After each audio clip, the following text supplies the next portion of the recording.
So Israeli soldiers saluting the remains of 3 more deceased hostages now back home as more families who've endured years of heartache finally get some closure. The IDF releasing the names of those returned so far. This comes as the U.S. and Israel threaten Hamas with major consequences if they fail to hand over the remaining hostages and disarm. Chief Foreign Correspondent Trey Yink joins us now from Israel with the latest. Good morning, Trey. Yeah, hey guys, good morning. Overnight, Hamas released the bodies of 3 additional hostages. The total still in Gaza stands at 21. This issue could be a sticking point as negotiators look to transition to phase 2 of the agreement. Regional media reports that Egyptian teams will enter Gaza to help Hamas locate the remains. Israeli Prime Minister Benjamin Netanyahu spoke about the efforts to return these hostages. We will spare no effort and no means to return them. I believe that with this method, we will first receive news about the return of additional deceased hostages, I hope in the coming hours, but we are determined to return them all. Inside Gaza, reaction continues to the ceasefire deal. There's also incredibly dangerous environments for Palestinian civilians as Hamas has executed a number of people accused of stealing aid and working with Israel. President Trump was asked about Hamas yesterday and their commitment to disarm as part of the broader peace plan. We have told them we want to disarm, and they will disarm. And if they don't disarm, we will disarm them. And it'll happen quickly and perhaps violently. But they will disarm. And I spoke to Hamas, and I said, you're going to disarm, right? Yes, sir, we're going to disarm. That's what they told me. They will disarm or we will disarm them. Got it? A spokesperson for Israeli Prime Minister Benjamin Netanyahu is expected to brief the media later today on the latest with the ceasefire. Guys? Hey, Trey, so the IDF is not going to leave until the international force comes in. Do we know what countries have committed this international force, since obviously the UN, with its dicey history in the area, would not be acceptable to the Israelis? Yeah, Brian, we know a number of countries that were at the table during these discussions, including Qatar, Egypt, and Turkey. It's unclear how the force breakdown will look like, but we do know that U.S. Central Command is committing 200 American soldiers not to go into Gaza, but to help with the coordination of this effort. The Americans want to oversee this process to make sure it runs smoothly. Do you think Hamas would target any of these international forces, or would they understand that those international forces represent countries that have basically financed them? Look, it's a big concern. And in the past, when there have been international forces within Gaza, and we're talking about just forces that are supporting aid operations, they have been targeted. And so moving forward, it will be a big concern, and we can't expect this international coalition to be heavily armed in preparation, because even if Hamas disarms, this is going to be a very long process. There are still small weapons throughout Gaza. You see these videos that are circulating online of Hamas executing people. They have machine guns. They still have a small supply of rockets and mortars. And so the concern will be high, and the preparation for these forces will be extensive. And again, that's part of the reason that U.S. Central Command is going to oversee all of this, because the process to implement phase 2 of this deal will be quite lengthy. So, Trey, if you look at the front covers of the newspapers there in Israel, Fox got their hands on some of them. And the first one is the Jerusalem Post. It says, the nation elated as living hostages return home. You see all these pictures of the reminders of when they're reunited with their family members. What is the mood now in Israel? The mood is a mood of elation across Israel following this successful peace agreement that led to the release of 20 living hostages. The Israeli people waited for more than 2 years, and they were promised back during the Biden administration that this war would come to an end, that negotiators would find a solution, and it just didn't happen. And it dragged on and on until President Trump sent his Middle East envoy, Steve Witkoff, and son-in-law Jared Kushner with a mission to get the deal across the finish line. And so there has been a mood of celebration. Last night, there was the end of the Jewish holiday of Sukkot with a holiday called Simchat Torah. And you could see in the streets of Tel Aviv, people were dancing. They were holding Torahs. And it was a mood that we'd not seen here since the October 7th massacre. And you do get this sense of relief among the Israeli people because they've been waiting for this moment. And so there are still difficult days ahead.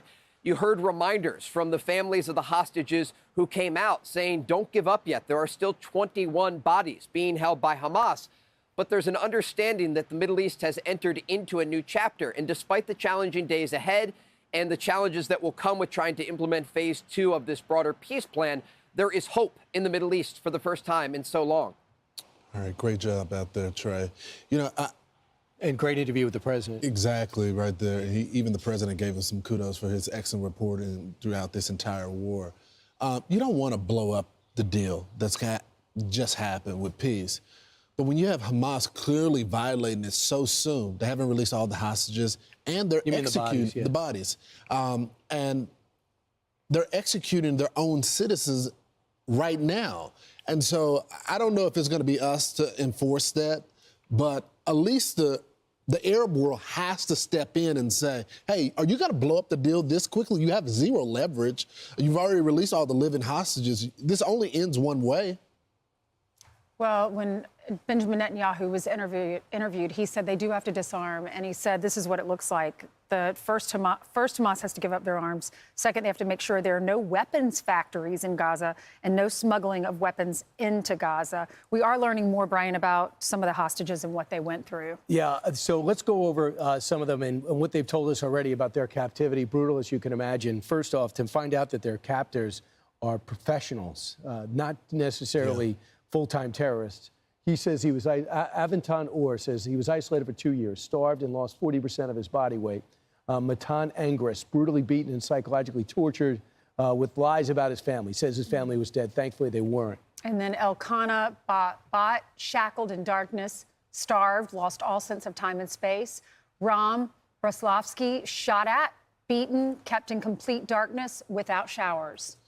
Avatar David was bound, starved, and forced to dig his own grave. And Ziv and Gali Berman were held separately and completely cut off from the world.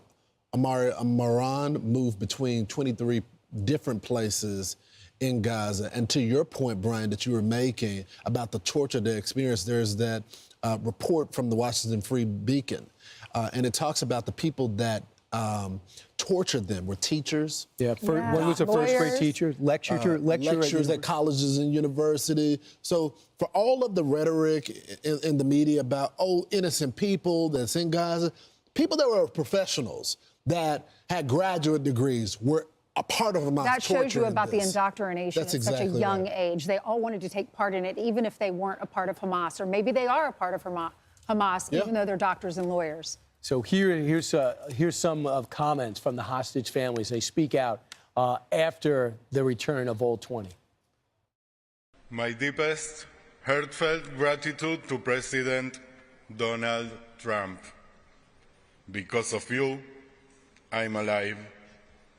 Thanks to you, I'm standing here today. And thanks to you, my little brother is finally home. Thank you for never giving up and for having the courage to lead when everything seems impossible. Today, for the first time in 2 years, our family can finally breathe. Gali and Ziv are home. They are safe, alive, and back in the arms of our mother, who never stopped believing this day would come. For 738 days, our lives were trapped between hope and fear. Yesterday, that chapter ended. Seeing Gali and Ziv again, holding them after so long, was like feeling the world start to move again. That there are still 24 hostages held by Hamas, whose families long for foreclosure. They deserve to be honored and given a proper burial. I call on the international community to keep pressure on Hamas. We will not stop our as family until all the remaining 24 hostages are home.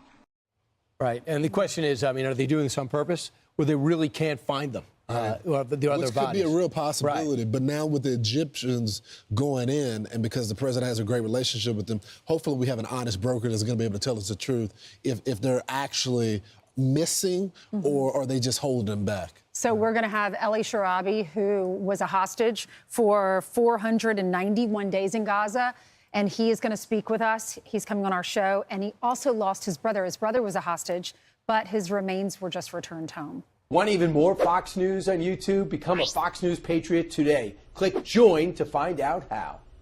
Meanwhile, federal agents firing tear gas to break up a violent protest in Chicago. This standoff in the street happening after 2 illegal migrants from Venezuela were arrested for allegedly ramming their vehicle into a Border Patrol SUV. Todd Pyro joins us with more. Todd. Yeah, it doesn't seem to be getting better in the Windy City. Good morning to all three of you. Illinois Democrat Governor J.B. Pritzker blasting federal agents for using tear gas to disperse violent crowds of anti-ICE rioters. Pritzker saying, quote, ICE is recklessly throwing tear gas into our neighborhoods and busy streets. The Trump administration must stop their deployment of dangerous chemical weapons into the air of peaceful American communities. But those protests were anything but peaceful. Prior to the deployment of the tear gas, Chicago police were trying to de-escalate an anti-ICE mob when people in the crowd began getting violent.